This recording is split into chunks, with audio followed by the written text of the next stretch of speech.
So to give you an idea of the monstrosity that we were dealing with here, this was all covered in trash. Some NGOs have come in and cleaned this up.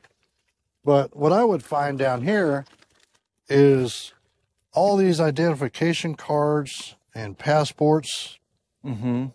I picked all these up myself. Just in the dirt out here? Just on the ground. And we might find some again today. But see, these are individuals that have fled countries of violence, then gone to another country, been allowed to stay there. That's what a lot of these green ones are. They've been allowed to reside in those countries and work and live. But that's not what their original intent was. Their original intent was to get through that country to get to the United States. So they discard their passports, their ID cards, and they portray themselves as somebody different from their original country of violence. So it's a game. So we share all this with HSI.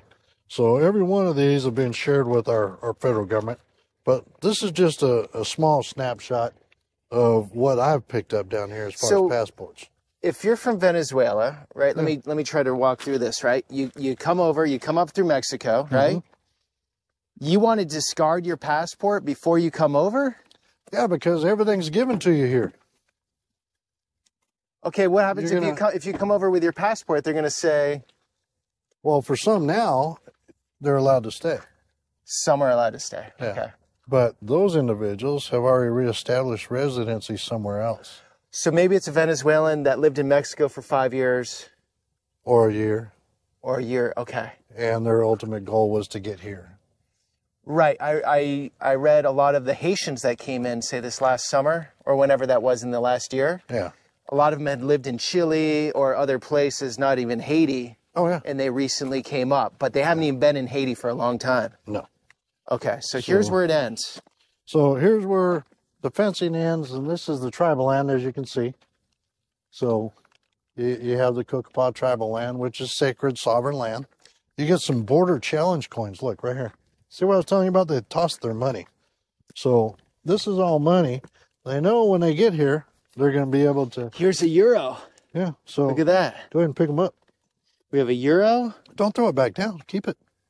What is that? I'll put it in my That's a peso. package. You're a coin collector now, Sheriff. Well, I use it for display purposes. So what coins have you seen? Like, what are the most far out there coins? I'm waiting to find something from Russia. We're looking for Russian rubles out here on the border. Anybody I bring down here, well, you missed a bunch. But you see right here, they tear up their IDs. They're still doing it.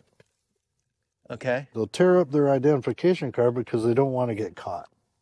Chile? There's some more right there. See, look, you're missing a lot of money. More euros? This is crazy. When I bring people... What a wild... I mean, you're used to it, but what a wild part of the world. We're right here. Yeah. Yuma County. Then the natives control this land. Right. We have euros in the dirt. Yeah. And Russians and 140 nationalities getting through here some way, shape, or form. Oh, yeah. Here's some more right here. Look. See? More IDs tore apart. Okay, so they now, just if you put this together, the IDs. See? If you put this together, it'll have all the information you need. So why do they do it right on the border? Why don't they just do it like way in there? Lord only knows. Toothbrushes. Yeah. So it's not an eco-friendly bunch, but that's the last thing on their minds, obviously, trying to get into another country. I mean, you look at some of this trash, I can show you pictures where all of this is just covered in trash, this whole area.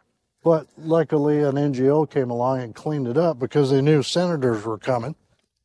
And because the senators are coming, you got to sanitize before they get here to make it look like there's not really a big issue. Because you come here now and you're like, God, there's no issue. There's no one trying to get over. Yeah. But you're saying it pulses. Like you have the tent set up there. You had a big rush here. Now it's somewhere else. Now it's moved.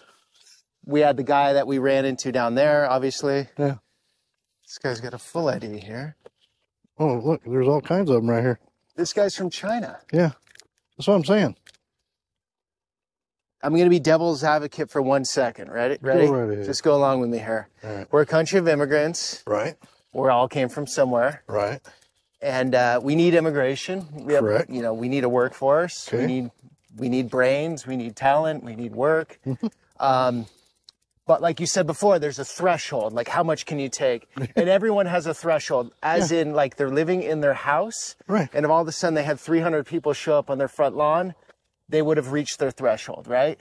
So what is that threshold? Maybe that's the big question, which nobody can really agree on, right? Well, you have these electeds, and all you hear is, we need to fix our immigration. We need to fix our immigration laws, right? Why don't we have a change in the immigration laws? Because they can't get together on it. So what do? They create a crisis to take your mind off of the fact that they can't do their job. What's the crisis? Immigration, COVID, you name it. Here's another euro. Oh, cool. Did you ever see as many euros down here? Euro coins? Oh, or is that a new thing? No, oh, look, there's a whole ID.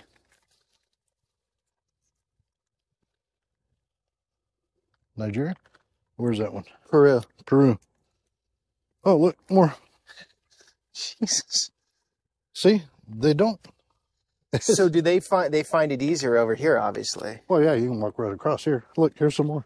It's blowing right at you.